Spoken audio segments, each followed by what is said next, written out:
Hey, guys. Hello. Hey, everyone. Hi. Oh, I love it. The little bit of footage we saw looks really, really beautiful. And I think a lot of us feel like we know this world. We know the world of Peter Pan. We've seen films. We've read the books. So I really want to hear how this specific immersive world that you've created, this Neverland, is going to be different from the ones that we've seen in the past. Well, it's really sort of Peter Pan for 2015, and it's a complete reframing of the story as we know it and love it. It's a big world, and it's beautiful and bold, and this is all an origin story of how Peter became Pan. How fantastic. Tell me quickly, guys, what you thought of Joe's vision for this world when he first articulated it to you. Levi, why don't we start with you? It was an absolutely beautiful script, and when I met Joe and I spoke with Joe with the rehearsal stage, it was... The vision of his character was an absolutely perfect idea, and the best one. I couldn't have thought of it. That's awesome. How about you, Garrett?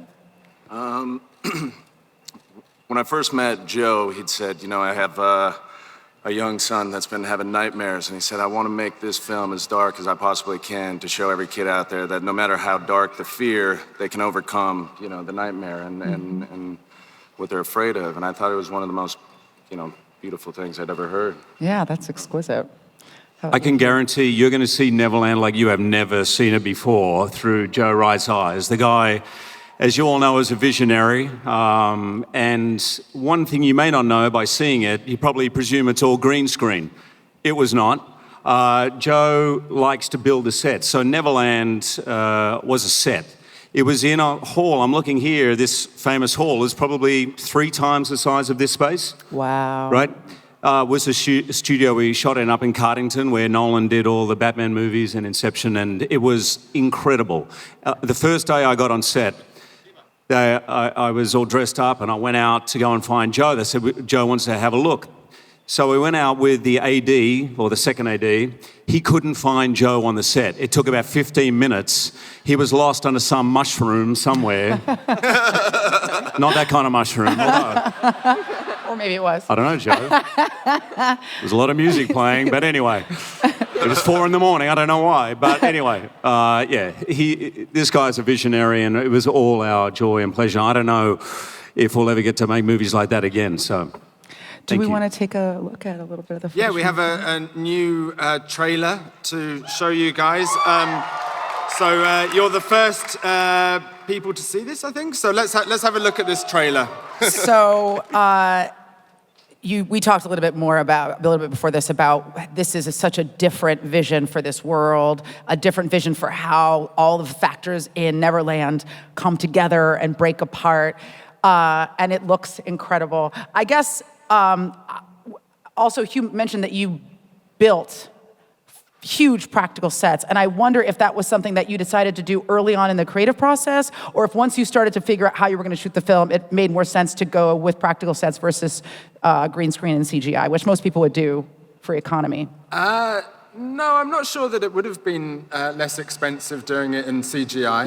And the really big set was the forest, and a lot of action takes place there with the village and everything.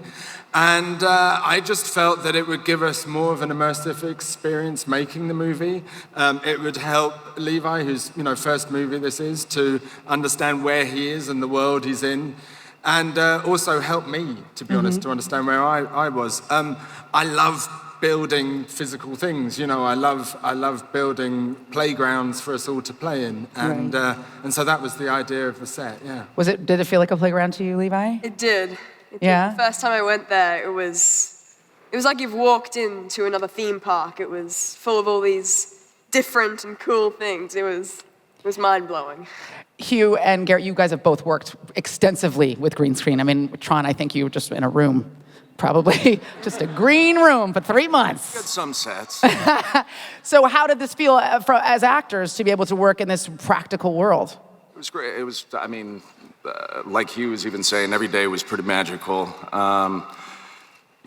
Joe certainly has his way of keeping the morale up within the crew, and he'd be playing music. And on most days we'd have 150, 200 extras, and every day they're dancing and singing. All the crews dancing and singing. It was something that, Joe and I both kind of laughed at a lot of films sort of before this. We'd done a lot of sort of depressing or very dark kind of stories, and this was an opportunity to sort of have as much fun as we could and enjoy the filming experience as much as we could, which we felt was sort of a rarity and what we were sort of lacking. So it was definitely a playground. It was fantastic.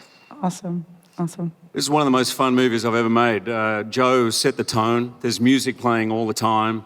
Everyone had a great time. I mean, we're shooting Pan. We're in Neverland. By the way, the pirate ships, full scale, fully built. There were 4 pirate ships built, weren't there? We had 4 pirate ships in a space about the size of this hall.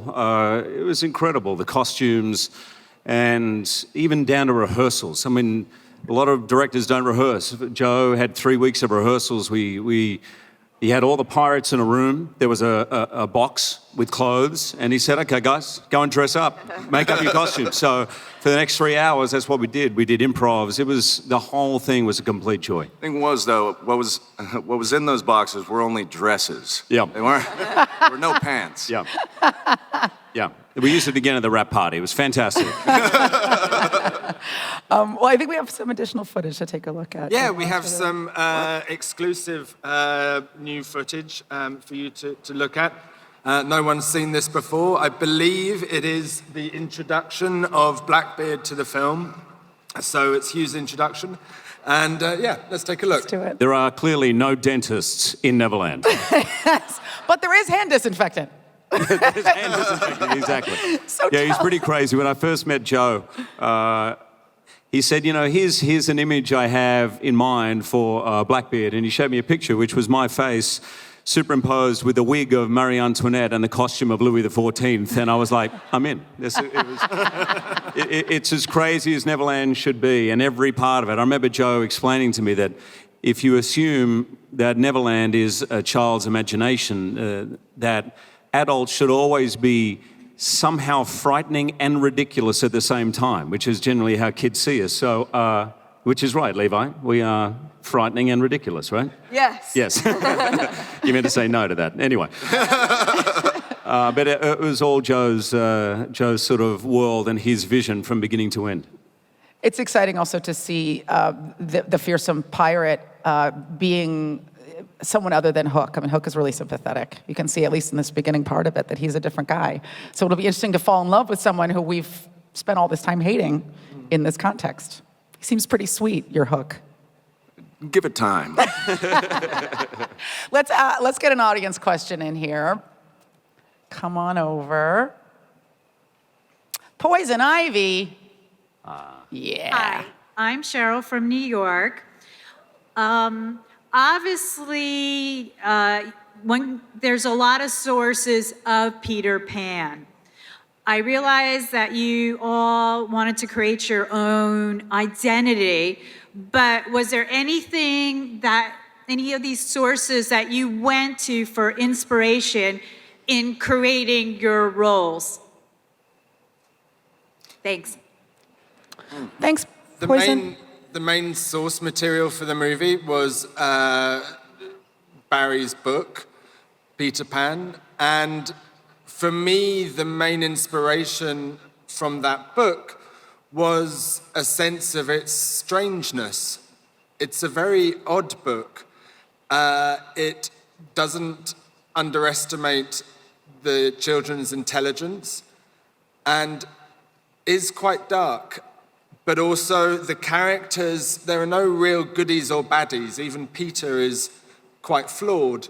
He is brave and bold, and he also, and a lot of fun, but he's also, he steals other people's ideas, and he thinks he's above reading and writing, and in the end, he stabs Hook in the back in a quite dishonorable way.